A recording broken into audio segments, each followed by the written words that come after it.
Bismillah. Assalamualaikum warahmatullahi wabarakatuh. Innal hamdalillah nahmaduhu wa nasta'inuhu wa nastaghfiruh wa na'udzu billahi min shururi anfusina wa sayyiati a'malina.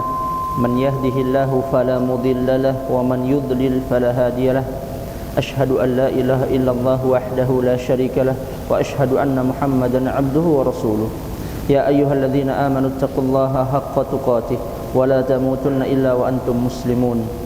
Ya ayyuhan nasu taqu rabbakumul ladzi khalaqakum min nafsin wahidah wa khalaqa minha zawjaha wa batha minhuma rijalan katsiran wa nisaa'a wattaqullaha alladzi tasaaluna bihi wal arham innallaha kana 'alaikum raqiba. Ya ayyuhalladzina amanu taqullaha wa qulu qawlan sadida yuslih lakum a'malakum wa yaghfir lakum dhunubakum wa may yuti'illaha wa rasulahu faqad faza fawzan 'azima. Amma ba'du fa inna asdaqal hadithi kitabullah wa khairal hadyi hadyu Muhammadin sallallahu alaihi wasallam wa syarrul umuri muhdatsatuha fa inna kulla muhdatsatin fid dini bid'ah wa kulla bid'atin dhalalah wa kulla dhalalatin finnar. Jamaah kaum muslimin azanillahu wa iyyakum, kita kembali bersyukur kepada Allah Subhanahu wa taala. Allah Subhanahu wa taala kumpulkan kita dengan begitu banyak nikmat-nikmat yang sedang kita rasakan. Dan salah satu nikmat luar biasa dari Allah Subhanahu wa taala, Allah turunkan air dari langit. Meskipun kita punya agenda yang tertunda, meskipun kita punya acara yang batal, meskipun kita punya motor baru dicuci basah, tetap nikmat hujan itu nikmat yang jauh lebih besar dari itu semua. Makanya Nabi SAW ajarkan doa setelah turun hujan. Apa doanya? Mutirna bifadlillahi wa rahmatihi. Jadi disyariatkan setelah selesai hujannya, ordengga ura, ucapkan doa ini, mutirna bifadlillahi wa rahmatihi. Kita telah diguyur dengan rahmat dan keutamaan dari Allah Subhanahu wa taala. Adapun doa Allahumma shayyiban nafi'an itu kapan diucapkan? Ketika hujannya turun atau di awal-awal hujan itu mulai turun, kita disyariatkan membaca Allahumma shayyiban nafi'an. Ya Allah, turunkanlah hujan yang bermanfaat. Berarti kalau misalnya nih kameramen udah nyiapin banyak sekali kabelnya, ternyata qadarullah hujan, itu jengkel nggak? Jengkel nggak? Boleh jengkel nggak? Nggak boleh, karena kita sudah melewati bab minal iman as-sabru ala aqdarillah. Termasuk cabang keimanan, cabang iman, sabar terhadap ketetapan Allah Subhanahu wa taala.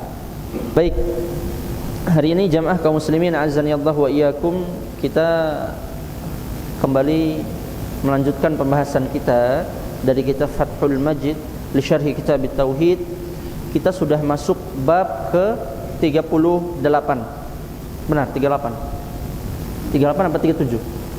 38. Bab man ata'al ulama wal umara fi tahrimi ma ahallallahu. Bab tentang orang yang mentaati ulama dan umara. Umara itu jamak dari amir, amirul mukminin. Apa arti amir? Amir itu pemimpin, atau bahasa simpelnya pemerintah yang sah. Itu umara. Ulama itu jamak dari alim, orang-orang yang berilmu. Ulama sudah dinaturalisasi ke bahasa Indonesia, sudah ada di kamus, ulama sudah ma'ruf. Umara itu artinya para pemimpin atau pemerintah. Jadi bab tentang orang yang mentaati ulama dan pemimpin dan pemerintah dalam mengharamkan apa yang Allah halalkan. Contoh, nikah usia 16 tahun misalnya, halal apa haram? Halal apa haram? Halal. Lalu ada misalnya ulama atau umara yang mengharamkannya. Enggak boleh nikah usia 16 tahun. Dosa. Berarti ini secara tidak langsung mengharamkan apa yang Allah halalkan. Hukumnya halal, tapi dibilang haram. Contoh lain, nikah sama sepupu, halal apa haram? Sepupu, sepakat ya? Halal. Tapi di sebahagian masyarakat dianggap tiloan nikah lo sepupu. Bahkan dianggap sepupu itu mahram. Lau gandep sepupu enggak, lau oto pakai amba, lau oto ke sekolah. Padahal sepupu itu tidak ada hubungan mahram di dalamnya. Berarti boleh untuk menikah, halal.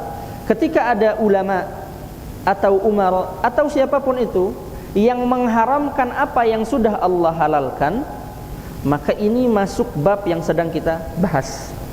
Atau kebalikannya, ini yang banyak itu kebalikannya. Au tahlil fi tahlili ma harramallahu, atau menghalalkan apa yang Allah haramkan. Kalau yang tadi mengharamkan apa yang Allah halalkan, nah yang ini kebalikannya, menghalalkan apa yang Allah haramkan. Ini yang sangat banyak. Riba halal atau haram? Haram. Semangat ini. Enggak ada pegawai koperasi kan? Enggak ada ya? Yang keliling pakai motor, pakai sepatu itu. Nah, kalau riba sepakat nih, haram. Sekarang saya tanya, bunga? Saya jualan bunga, Pak. Nah, kalau bunga tanaman itu halal. Nah, maksudnya bunga riba, bunga sekian persen, bunga bank dan semisalnya, halal apa haram? Haram. Tiba-tiba ada ustadz yang diundang sama bank, suruh ngisi pengajian. Sempat beberapa tahun lalu ramai. Kemudian ustadznya menghalalkan riba, dikasih istilah dengan istilah yang lain. Jadi namanya itu diganti dengan nama yang lain. Apa? Kadang dikasih disamarkan bagi hasil lah, apalah. Pada hakikatnya setelah diteliti, oh ternyata transaksinya transaksi riba.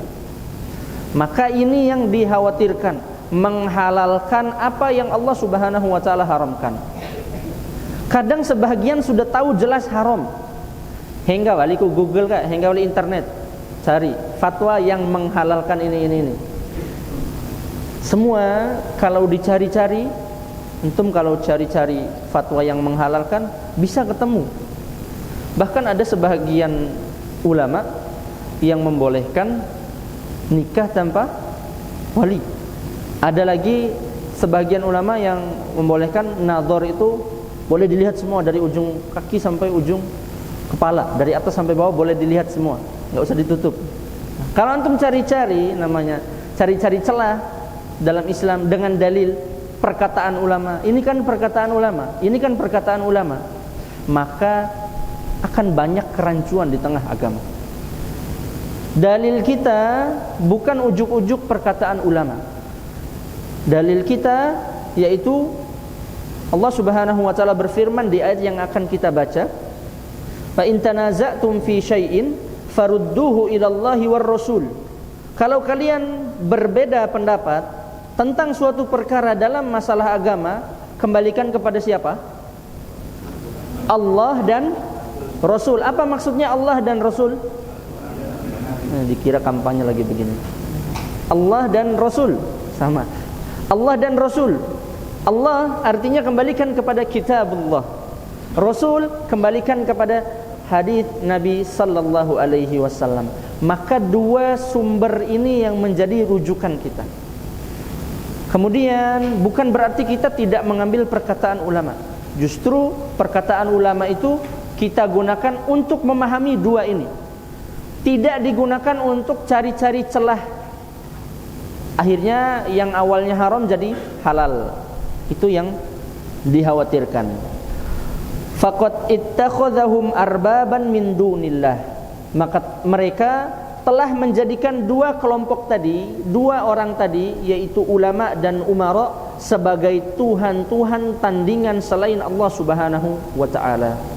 Dan kita sudah bahas di awal-awal kitab tauhid ini tentang orang-orang yang menjadikan rahib-rahib mereka, uskup-uskup mereka sebagai Tuhan-Tuhan selain Allah Subhanahu wa taala.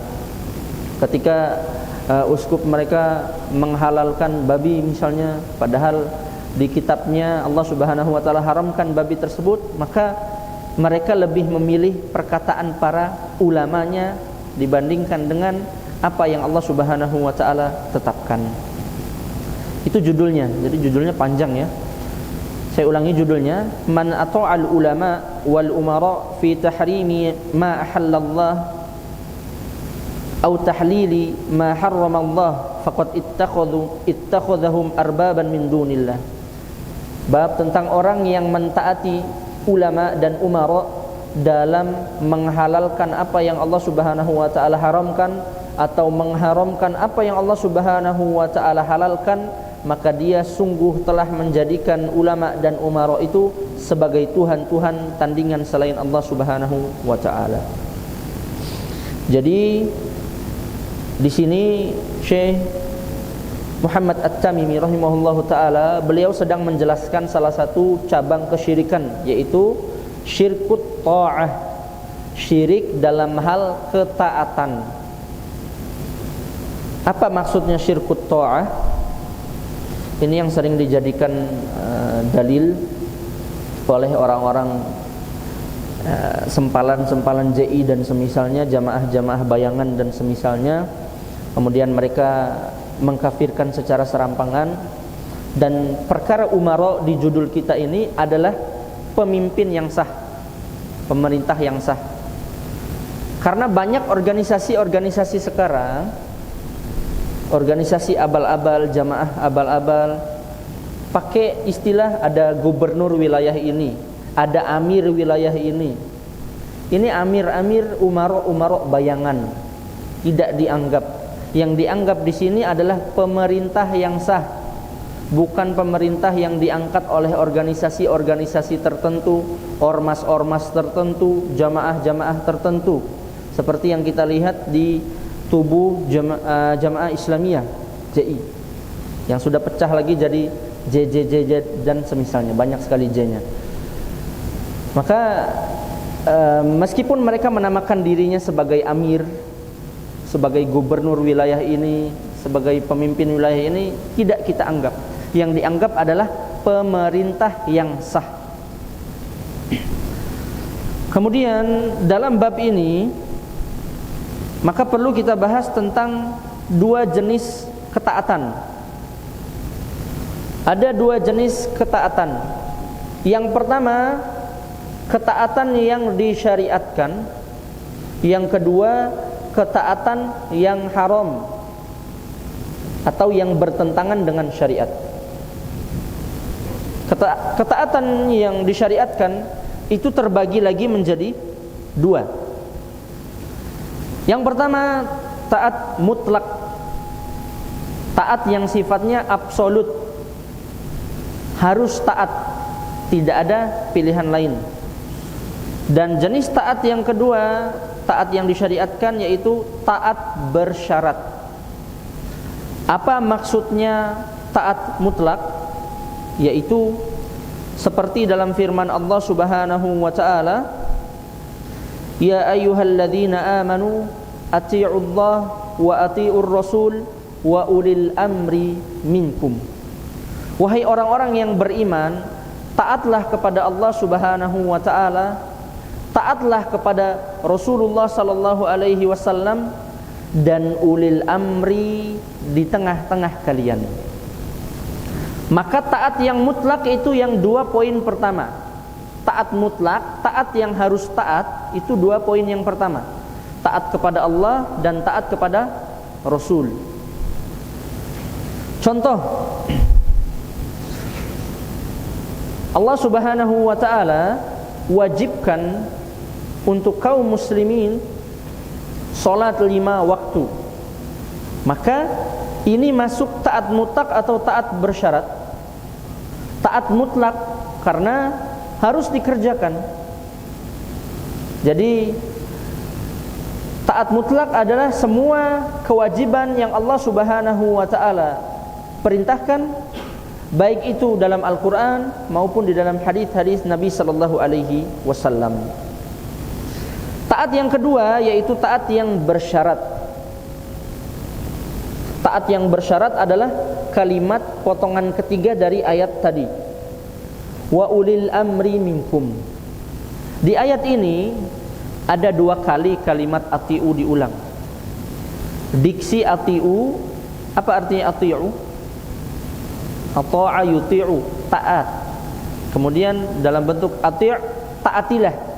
Kemudian ditambah waw jamaah, ati'u maksudnya perintah untuk orang banyak. Yang sudah belajar bahasa Arab insyaallah paham. Jadi taatilah. Nah, perintahnya kepada seluruh kaum muslimin. Ati'ullah, taatilah Allah. Ada kata ati'unya dia? Ada kata ati'unya atau tidak? Ada. Wa ati'ur rasul, taatilah Rasul. Ada kata ati'unya? Yang ketiga, wa ulil amri minkum. Ada kata ati'unya atau tidak? Tidak ada. Nah, ketaatan yang ketiga inilah yang disebut taat bersyarat. Karena bersyaratnya tidak boleh bertentangan dengan dua ketaatan sebelumnya. Contoh, kalau misalnya di suatu negara pemerintah misalnya melarang nikah usia 16 tahun, atau ada ulama yang mengharamkan nikah usia 16 tahun, haram katanya. Kemudian ini bertentangan tidak dengan perintah Allah Subhanahu wa taala? Bertentangan. Maka taat ini taat bersyarat. Kalau ketaatan perintahnya itu bertentangan dengan syariat Allah atau bertentangan dengan sabda Nabi sallallahu alaihi wasallam, enggak boleh kita taati. Berdasarkan sabda Nabi sallallahu alaihi wasallam, la ta'ata li makhluqin fi ma'siyatil khaliq. Tidak ada ketaatan terhadap makhluk Allah Subhanahu wa taala dalam memaksiati al-khaliq. Antum kerja di suatu perusahaan, ternyata pimpinan perusahaannya orang kafir misalnya. Ketika tanggal 25 Desember antum disuruh pakai topi Natal. Hujan jemaah. Allahumma shayyiban nafi'an. Salju. Allahumma shayyiban nafi'an. Balik contoh tadi. Antum kerja di suatu perusahaan, pimpinannya orang kafir, antum muslim. Diperintahkan untuk pakai atribut Natal. Kemudian dia bilang, kan dia pemimpin saya harus taat dong. Benar tidak seperti itu? Salah. Karena yang diutamakan adalah dua taat yang pertama, taat kepada Allah dan taat kepada Rasul. Pakai atribut seperti itu jelas maksiat kepada Allah Subhanahu wa ta'ala. Maka tidak boleh antum taati pemimpin antum. Besok dipecat. Contoh lain, antum kerja di satu pabrik. Di pabriknya dilarang sholat maghrib. Pokoknya dari waktu asar sampai isya itu harus lanjut terus produksi. Ini bertentangan tidak dengan ketaatan kepada Allah Subhanahu wa taala. Maghribnya lewat dari asar sampai isya gitu terus tiap hari. Bertentangan tidak? Bertentangan. Maka la ta'ata li makhluqin fi ma'siyatil khaliq.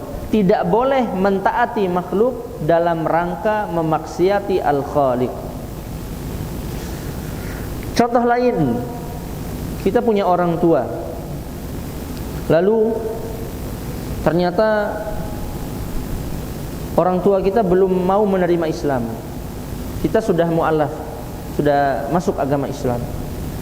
Orang tua kita ngancam, saya nggak mau makan kecuali setelah kamu tinggalkan agama Islam. Seperti yang pernah terjadi kepada salah seorang sahabat Nabi sallallahu alaihi wasallam. Mana yang kita dahulukan? Taat kepada Allah atau taat kepada orang tua? Kepada Allah Subhanahu wa ta'ala. Nah, sekarang contoh lain, itu kalau yang bertentangan. Sekarang yang sejalan. Antum di lampu merah. Siapa yang bikin peraturan lampu merah? Ada di Al-Quran? Nggak ada. Ada di hadis? Nggak ada. Bertentangan nggak sama aturan Allah? Disuruh berhenti kalau lampunya merah. Oh, ini warna partai yang membenci Islam, saya nggak mau berhenti. Saya kalau merah saya nggak mau berhenti, saya maunya jalan terus lah. Boleh nggak seperti itu? Tidak. Karena taat di sini hukum asalnya wajib, taat pemerintah selama tidak bertentangan dengan syariat Allah dan perintah Nabi sallallahu alaihi wasallam. Berarti antum kalau lampu merah wajib berhenti atau enggak? Wajib. Sekarang contoh lain. Tergantung lagi. Kalau di kota besar sudah ditilang, tilangnya sekarang pakai CCTV. Itu mau sepi mau rame tetap ditilang. Di Bima masih longgar. KTP, kartu tanda penduduk, itu wajib nggak?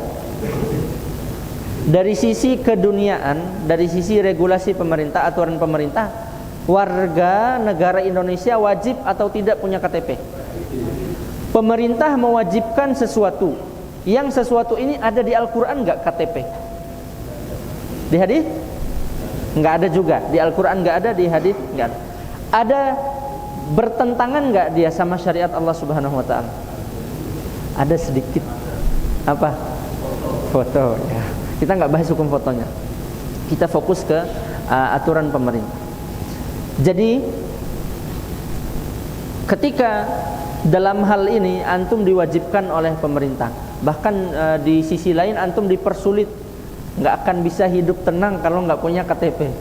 Apa-apa sekarang jaminannya KTP. Maka dalam hal ini kita mentaati pemerintah dalam perkara-perkara yang tidak bertentangan dengan syariat Allah dan Rasulnya. Contoh lain, pakai helm wajib nggak? Ada polisi nggak di sini? Ada polisi? Pak Bram ada nggak? Nggak ada. Pol PP. Wajib ya. Berarti hukum asalnya kembali ke taat kepada pemerintah. Pemerintah mewajibkan sesuatu selama tidak bertentangan dengan syariat Allah dan Rasulnya, maka wajib kita ikuti. Itu jenis taat yang bersyarat. Jadi bersyaratnya itu harus sesuai dengan syariat Allah dan Rasulnya. Berapa menit jemaah? Ini kita belum masuk dalil pertama. Kita baru bahas judul. 13 menit. Kita sisain 5 menit lah buat tanya jawab. Jenis taat yang kedua yaitu ketaatan yang diharamkan oleh Allah Subhanahu wa ta'ala. Taat yang haram secara umum terbagi menjadi dua. Ada taat yang haram, ini derajatnya bisa jatuh sampai kepada kesyirikan. Atau yang lebih ringan dari itu, taat yang haram derajatnya maksiat tapi tidak sampai jatuh ke dalam kesyirikan. Contohnya ketika seseorang ngikutin perkataan ulama atau umara yang sudah jelas bertentangan dengan syariat Allah. Misalnya ada, balik lagi contoh perayaan tahun baru kemarin, musik halal atau haram? Oh, ragu jawabnya halal atau haram? Haram. Panas dengarnya. Sama jamaah. Alat awal dengar hadis ini panas. Maksudnya panas apa? Masa sih orang dari kecil, dari lahir aja sudah dengar musik kita. Dari di rumah sakit lahir sudah dengar musik. Orang tua nelpon, bunyi HP musik, apa-apa musik, iklan TV musik. Masa haram Ustaz? Iya. Awal kita dapat hadis ini yaitu Nabi sallallahu alaihi wasallam bersabda, la yakunanna min ummati aqwamun, sungguh akan datang di tengah umat ini, umat Islam. Berarti mereka orang Islam enggak? Kalau konteks hadisnya, akan datang di tengah tubuh umat Islam, berarti orang Islam juga enggak? Islam. Yastahilluna al-hira wal harira wal khamra wal ma'azif. Mereka akan menghalalkan 4 perkara. Kalau bahasanya menghalalkan, berarti dia hukumnya haram atau halal? Berarti dia hukum asalnya haram. Kalau bahasanya begini, mengharamkan, berarti hukum asalnya halal atau haram? Halal. Nah, sekarang bahasa hadisnya, akan muncul kaum di tengah umatku yang menghalalkan. Berarti 4 perkara ini haram. Yang pertama, zina. Zina dihalalkan. Mati bunena, lau neah dan semisalnya. Enggak boleh ya. Zina dihalalkan, diubah namanya. Kemudian sutra bagi laki-laki. Laki-laki enggak boleh pakai sutra ya. Sutra yang asli. Kemudian yang ketiga, khomer. Dikasih nama apapun, selama dia khomer tetap khomer. Mau topi miring, topi lurus, topi naik, topi turun, tetap selama dia mengandung zat-zat yang memabukkan disebut khomer. Dan yang keempat, ma'azif, alat-alat musik. Berarti kalau sudah disebut 4 ini, akan ada orang yang menghalalkan 4 ini, termasuk alat musik di dalamnya. Alat musik halal atau haram? Halal? Halal apa haram? Haram. Berarti 4 ini termasuk hal-hal yang diharamkan oleh Allah Subhanahu wa taala. Awal kita dengar hadis ini, muter Pak kepala. Masa yang di kepala itu pertanyaan, masa. Masa bukan masa ya. Masa iya sih? Masa benar sih? Kalau Allah Subhanahu wa taala inginkan kita hidayah, yufaqihu fid din. Man yuridillahu bihi khairan yufaqihu fid din. Barang siapa yang Allah inginkan kebaikan, inginkan dia dapat hidayah, Allah jadikan dia paham masalah agama. Tentang halal haramnya musik ini masalah agama atau tidak? Masalah agama. Secara umum manusia ketika dapat hadis ini terpecah jadi 2. Ada yang penasaran kemudian nyari tahu, setelah nyari tahu dia dapat hidayah, oh ternyata benar diharamkan. Atau ada yang masa bodoh, enggak usah cari tahu.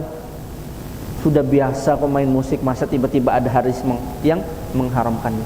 Maka ciri-ciri orang yang Allah Subhanahu wa taala kehendaki hidayah buat dia, Allah kasih antum rasa penasaran, ingin tahu. Dan terkadang awal-awal datangnya hidayah itu perlu selek dikit, tersinggung dikit. Seperti masalah ini adalah salah satu masalah yang sangat sulit diterima oleh masyarakat secara umum. Karena dari lahir saja sudah disambut sama musik. Mati juga ada yang dikasih musik dan semisalnya. Bahkan musik itu sudah masuk masjid. Beberapa waktu lalu mahasiswa ada yang joget-joget di masjid. Beberapa waktu lalu juga banyak ibu-ibu yang viral video senam di teras masjid. La haula wala quwata illa billah. Enggak usah jauh-jauh. Handphone kita saja. Kita sengaja biarin ringtone-nya pakai ringtone musik. Enggak ada usaha buat cari ringtone lain. Mana sih? Ada enggak ringtone alam? Suara kodok muntah kek atau apa kek, jangkrik loncat atau apa? Biar sudah. Ini lebih bagus. Trompet. Imam lagi sholat, tiba-tiba suara musik. Belum lagi kalau ringtone-nya pakai lagu. La haula wala quwata illa billah. Itu sangat mengganggu konsentrasi kaum muslimin.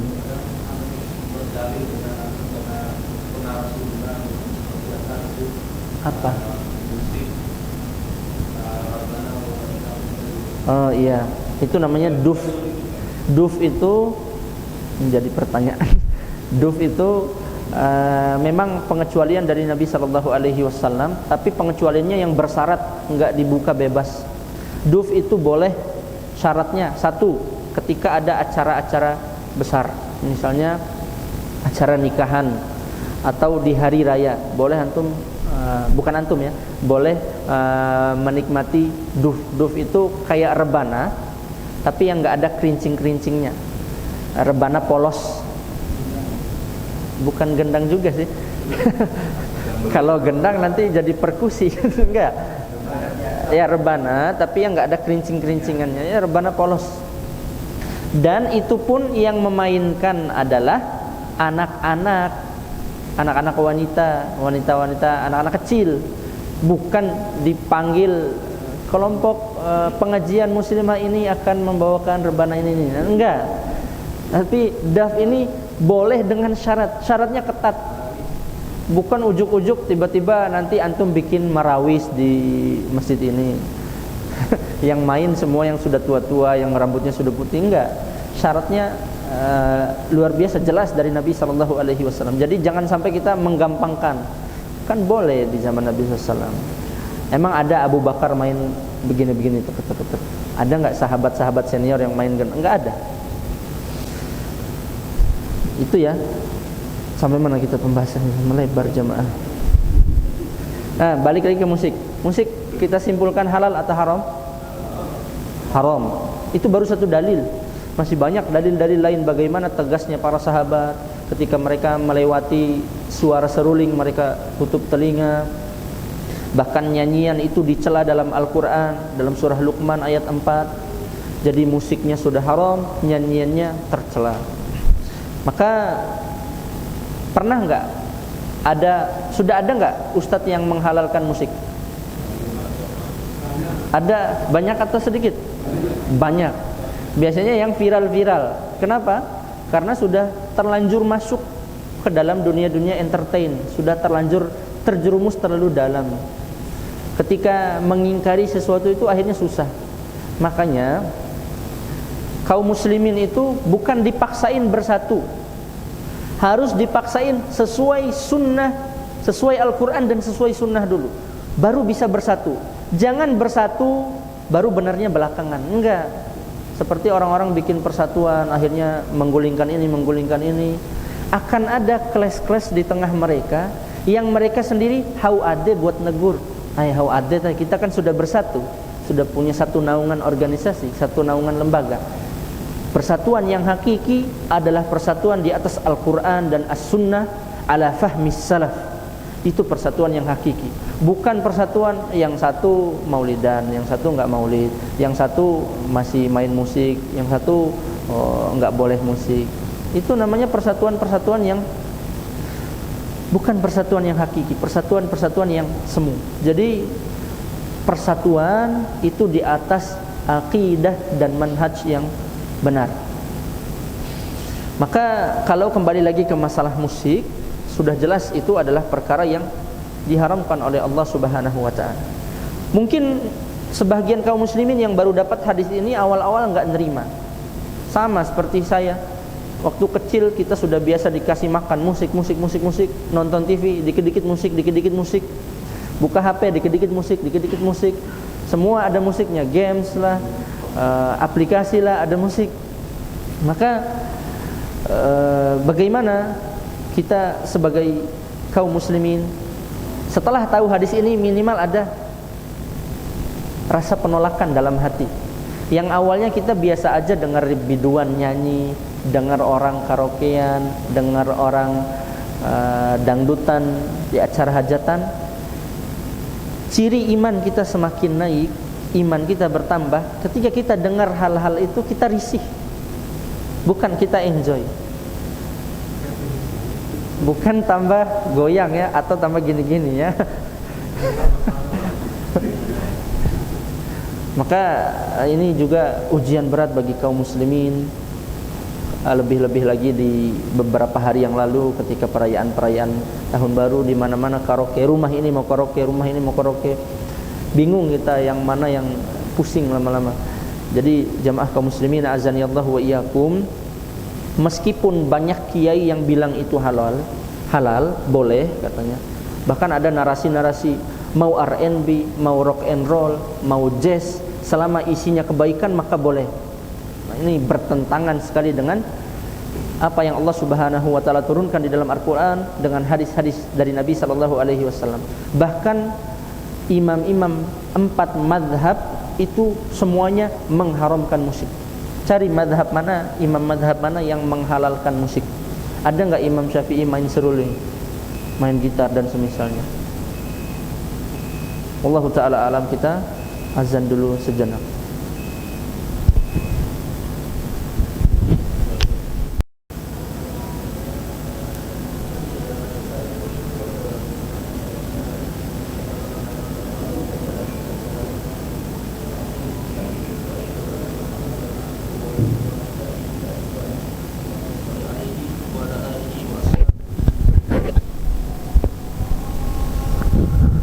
Jemaah kaum muslimin azani Allah wa iyyakum. Jadi judul yang kita bahas pada bab ini yaitu tentang orang-orang yang taat kepada ulama dan umara dalam hal-hal yang bertentangan dengan syariat Allah. Entah dia menghalalkan apa yang diharamkan oleh Allah atau dia mengharamkan apa yang dihalalkan oleh Allah Subhanahu wa taala. Maka perkara ini sangat banyak kita temui di tengah-tengah kehidupan kita. Fattaqullaha mastata'tum, bertakwalah kepada Allah Subhanahu wa taala semampu kalian.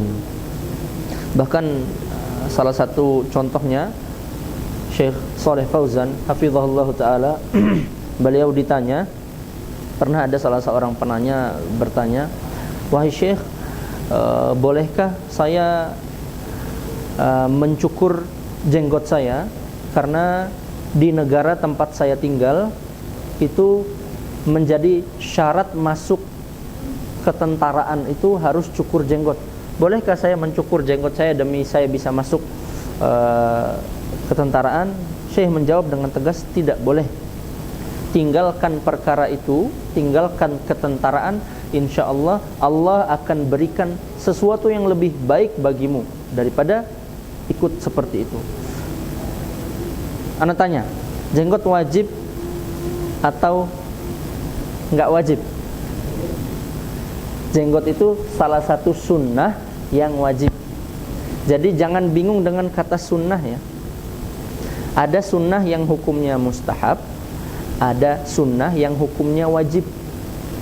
Sunnah, maksud kita sunnah yang hukumnya wajib itu, sunnah artinya dicontohkan oleh Nabi sallallahu alaihi wasallam. Secara bahasa, semua yang dicontohkan oleh Nabi sallallahu alaihi wasallam itu disebut sunnah. Adapun dalam hukum fikih, sebahagian orang memahami derajat sunnah ini sebagai sesuatu yang kalau dikerjakan dapat pahala, kalau ditinggalkan enggak dosa. Tapi kita katakan memelihara jenggot itu sunnah yang diwajibkan oleh Nabi sallallahu alaihi wasallam. A'ful liha wa ahfus syawarib. Peliharalah jenggot, biarkan jenggot, dan pangkaslah kumis. Ini perintah dari Nabi sallallahu alaihi wasallam. Wal amru, dan hukum asal perintah itu hukum asalnya wajib sampai ada dalil-dalil yang memalingkan hukumnya ke mustahab dan semisalnya. Jadi termasuk contoh di sini yaitu kita sebagai laki-laki diwajibkan untuk memelihara janggut kita oleh Nabi sallallahu alaihi wasallam. Jangan jadikan dalil wara ustaz ka baru jenggo, diwara kiai akaka baru jenggo raso ka sampu wara jenggo ustaz. Maka kita katakan dalam bab ini kembali kita kuatkan iman kita bahwasanya patokan halal dan haram suatu perkara agama yaitu Allah dan Rasulnya. Maksudnya Al-Quran dan Al-Hadith. Ketika ada misalnya kita sudah tahu bayinahnya, penjelasannya, oh ternyata ini bertentangan dengan Allah dan Rasulnya, meskipun banyak ustadz yang membolehkan, meskipun banyak kiai yang membolehkan, maka kita kembali lagi kepada firman Allah Subhanahu wa taala dan hadis-hadis dari Nabi sallallahu alaihi wasallam. Berarti kalau misalnya istri antum suruh antum cukur jenggot, boleh enggak? Enggak boleh. Orang tua suruh cukur jenggot, boleh enggak? Enggak boleh, karena hukum asalnya wajib. Wallahu ta'ala a'lam. InsyaAllah pada pertemuan yang akan datang kita akan masuk di dalil yang pertama dari bab ini. Jadi kita pekan yang akan datang masih lanjut bab yang ini. Wallahu ta'ala a'lam. Kalau tidak ada yang ditanyakan kita cukupkan. Ya. Ya.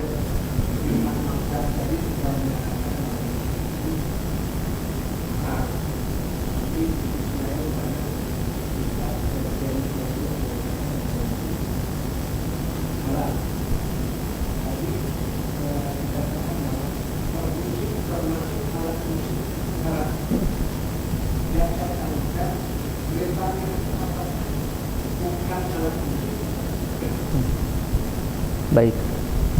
Bagus ya pertanyaannya.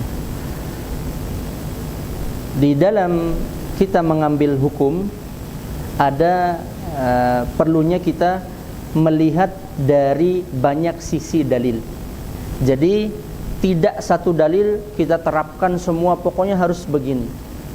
Termasuk dalam masalah alat-alat musik, hukum asal secara umum wal ma'azif sudah jelas di hadisnya, ma'azif itu haram. Berarti rebana alat musik enggak? Alat musik. Kalau enggak ada hadis yang Nabi sallallahu alaihi wasallam kecualikan, yaitu daf, di hadisnya itu ada beberapa anak ceritakan sedikit, ada beberapa sahabat yang ikut acara perayaan pesta misalnya walimah, ada anak-anak yang mukul begini, mukul rebana yang enggak ada kerincing-kerincingnya. Kemudian sebahagian sahabat larang, jangan ke sana, ada alat musiknya.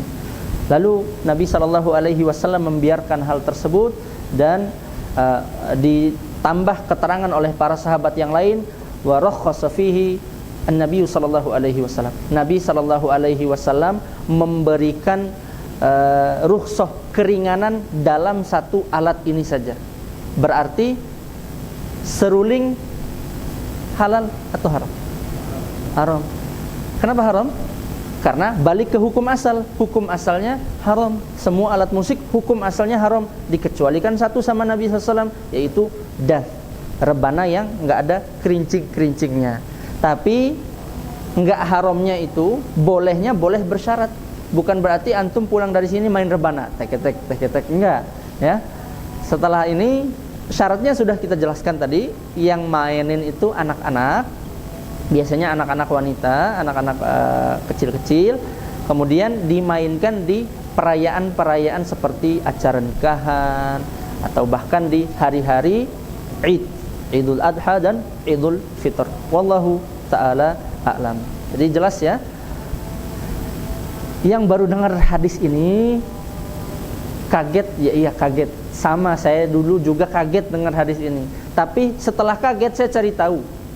Enggak kaget kemudian tircau kalau batu pengajian akah, sesat pengajian akah. Padahal yang kita sampaikan apa? Hadis dari Nabi sallallahu alaihi wasallam. Karena baper akhirnya mental. Yang benar artinya antum sudah dapat informasinya hari ini. Oh, ternyata musik itu haram ya. Oh, ternyata jenggot itu sunnah yang diwajibkan oleh Nabi SAW. Teroris dan terserah orang mau bilang apa. Mau kita, saya ingat banget waktu SMA itu jamaah. Karena waktu SMA nggak ada jenggot bersih. Bukan karena dicukur, karena memang belum tumbuh. Ada teman anak yang jenggotnya itu sudah seperti Abu Raihan, udah panjang. Kita ingat banget ketika itu. Tiba-tiba datang razia rambut, tapi yang dielus tuh jenggot teman saya. Dielus, kemudian apa? Dibilang aina batu, aliran jenggot naga. Nah, la haula wala quwata illa billah. Sebagian teman-teman yang baru-baru ngaji itu sudah panas, tapi sabar karena memang ya secara umum masih banyak yang belum tahu tentang masalah itu. Belum lagi ketika masa-masa kami SMA itu masih kental-kentalnya isu terorisme dan semisalnya, perekrutan JI dan semisalnya, Jamaah Abu Bakar Bashir dan semisalnya. Maka isu-isu seperti itu sangat hangat di tengah masyarakat. Namun kita kembali lagi kepada fa in tanaza'tum fi syai'in farudduhu ilallahi war rasul. Kalau kalian berbeda pendapat dalam suatu perkara, kembalikan kepada Allah dan Rasulnya. Wara ustad manggahi loa baru jenggo, wara ustad manggahi dalwa. Sikapnya apa? Kembalikan kepada Al-Qur'an dan hadis. Di kone baca karo ambu ibu boleh potan ustad kebune kucarana. Banyak sekarang antum zaman ini dimudahkan. Kalau zaman dulu orang cari hadis itu harus jalan kaki di padang pasir sampai keluar kencing-kencing darah saking panasnya padang pasir ketika itu. Zaman sekarang sekali klik keluar hadisnya. Antum sudah punya banyak sumber ilmu, tinggal kitanya mau cari tahu apa enggak. Setelah ini silahkan cari tahu. Wallahu ta'ala a'lam. Banyak yang kaget ya. Masa kaget ya Al-Anwar? Sudah sering kita ulang-ulang masalah ini. Atau pura-pura kaget. Wallahu ta'ala a'lam. Cukup ya? Baik. Nah, enggak boleh menjebak ya pertanyaannya.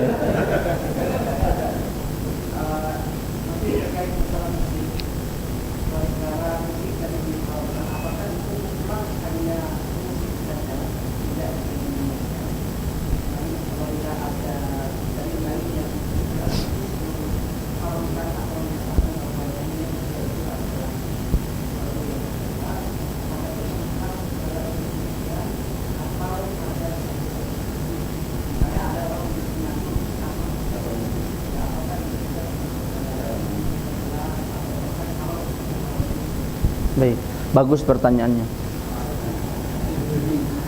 Enggak apa-apa ya, kita jawab sebentar ya. Bab musik dan bab nyanyian ini bab yang berbeda.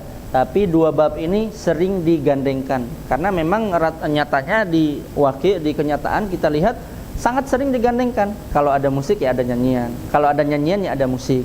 Tapi ini dua bab yang berbeda. Yang pertama, hukum asal musik itu sudah jelas di hadis-hadis yang sudah kita bahas tadi, yaitu haram. Termasuk kalau misalnya suara kita bisa menciptakan suara-suara yang dibentuk dengan khusus, secara khusus, kemudian mirip dengan suara alat musik. Contohnya apa? Beatbox dan semisalnya. Apa? Beatbox ya yang ngeludah ke mic itu.